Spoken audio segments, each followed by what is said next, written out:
অন্ধকারের শেষে সত্যিই কি মিলেছে আলোর দেখা? সিরিয়ার ইতিহাসে শুরু হলো নতুন এক অধ্যায়। দীর্ঘ ২৪ বছর ধরে ক্ষমতায় থাকা প্রেসিডেন্ট বাশার আল আসাদের শাসনের ঘটেছে অবসান। দামেস্কের রাজপথে এখন শুধুই উল্লাস আর বিজয়ের স্লোগান। সম্প্রতি সশস্ত্র বিদ্রোহীদের শক্তিশালী আক্রমণে পতন ঘটেছে সিরিয়ার রাজধানী দামেস্ক সহ গুরুত্বপূর্ণ শহরগুলোর।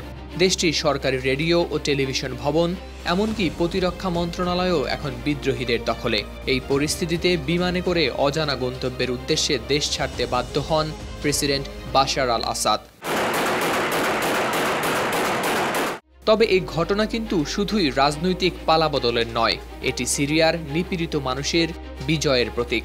আর এই বিজয়ে অভিনন্দন জানিয়েছেন মুসলিম বিশ্বের পবিত্র তীর্থস্থান কাবা শরীফের ইমাম শাইখ ইয়াসির আদ-দাওসারি। সিরিয়ার জনগণের এই বিজয়কে তার ভেরিফাইড ফেসবুক পেজে লিখেছেন, সমস্ত প্রশংসা আল্লাহর, যিনি নিপীড়িতদের অন্তরে শান্তি এনে দিয়েছেন। আমাদের সিরিয়ান ভাই বোনদের অভিনন্দন। তার এই বার্তা সারা পৃথিবীর নিপীড়িত মানুষদের উদ্দেশ্যে এক অনুপ্রেরণা হয়ে উঠেছে। Double million offer, Walton fridge কিনে পেতে পারেন 20 লক্ষ টাকা, রয়েছে কোটি কোটি টাকার নিশ্চিত উপহার। প্রেসিডেন্ট বাশার আল আসাদ, যিনি ক্ষমতায় আসেন ২০০০ সালে, তার শাসনকাল ছিল রক্তপাত ও নিপীড়নে ভরা। তার আগে তার বাবা হাফেজ আল আসাদ প্রায় ৩ দশক দেশ শাসন করেন।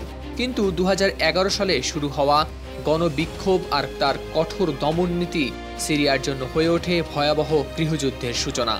একদিকে বাড়তে থাকে বিদ্রোহীদের শক্তি, আর অন্যদিকে রাশিয়ার সামরিক সহযোগিতা সত্ত্বেও দুর্বল হতে থাকে আসাদের শাসন। ২০১৫ সালে রাশিয়া আসাদের পাশে দাঁড়িয়ে বিদ্রোহীদের উপর বিমান হামলা চালায়। এতে পিছিয়ে যেতে হয় বিদ্রোহীদের। পরিস্থিতির চূড়ান্ত পর্যায়ে বিদ্রোহীরা দামেস্ক প্রবেশ করে এবং আসাদ পালিয়ে যান।